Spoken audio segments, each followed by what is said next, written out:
Clue today news కి స్వాగతం. బషీరాబాద్ గ్రామంలోని అన్ని సమస్యల్ని పరిష్కరిస్తామని బషీరాబాద్ సర్పంచ్గా నన్ను అధిక మెజారిటీతో గెలిపించాలని బషీరాబాద్ గ్రామ పంచాయతీ సర్పంచ్ అభ్యర్థి వెంకటేష్ మహారాజ్ కోరారు. వికారాబాద్ జిల్లా బషీరాబాద్ మండల కేంద్రంలోని వివిధ వార్డుల్లో ఎన్నికల ప్రచారం భాగంగా సర్పంచ్ అభ్యర్థి ఇంటింటికి తిరిగి సర్పంచ్గా తనను గెలిపించిన వెంకటేష్ మహారాజ్ కోరారు. 11వ తేదీ నిర్వహించే ఎన్నికల్లో బ్యాట్ గుర్తుకు ఓటు వేసి అధిక మెజారిటీతో గెలిపించాలని వారు కోరారు. ఈ సందర్భంగా వారు మాట్లాడుతూ బషీరాబాద్ గ్రామంలోని అన్ని సమస్యల్ని పరిష్కరిస్తామని బషీరాబాద్ సర్పంచ్గా నన్ను అధిక మెజారిటీతో గెలిపించాలని సర్పంచ్ అభ్యర్థి వెంకటేష్ మహారాజ్ కోరారు. గ్రామంలోని ప్రతి వార్డుల్లో నెలకొన్న సమస్యల్ని పరిష్కరించే విధంగా చర్యలు తీసుకోవడం జరుగుతుందని వెల్లడించారు. యువతకు అన్ని విధాల సహాయ సహకారాలు అందిస్తామని పేర్కొన్నారు. గ్రామ పంచాయతీ అభ్యర్థిగా నేను బ్యాట్ గుర్తు నుంచి నిలబడ్డాడు.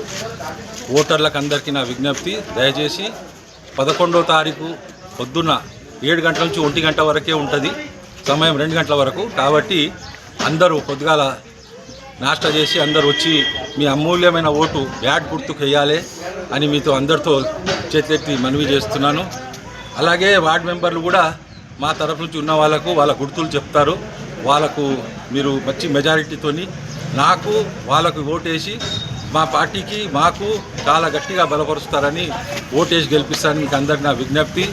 అలాగే సర్పంచ్ గెలిచిన తర్వాత ఎన్నో ఇంకా పనులు ఆగి ఉన్నాయి. చాలామందికి ఇండ్లు రాలేవు, కొంతమందికి పెన్షన్ రాలేదు, కొంతమందికి ఇంకా మన కొన్ని నిధులు పూర్తిగా అందలేవు.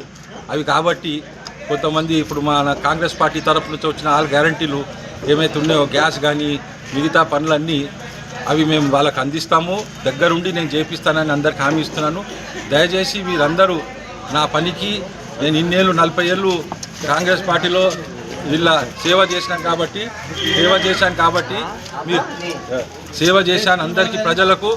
ఇవాళ నాకు ఒక పదవి అవకాశం వచ్చింది. ఆ పదవికి ఇంకా నేను న్యాయం చేసి పుడతానని మీకు అందరికీ చేతులెత్తి ధన్యవాదాలు చెప్తున్నాను. దయచేసి నాకు ఓటేసి గెలిపేయాలి, అతి ఎక్కువ మెజారిటీతో ఓటేసి గెలిపేయాలని అందరికీ.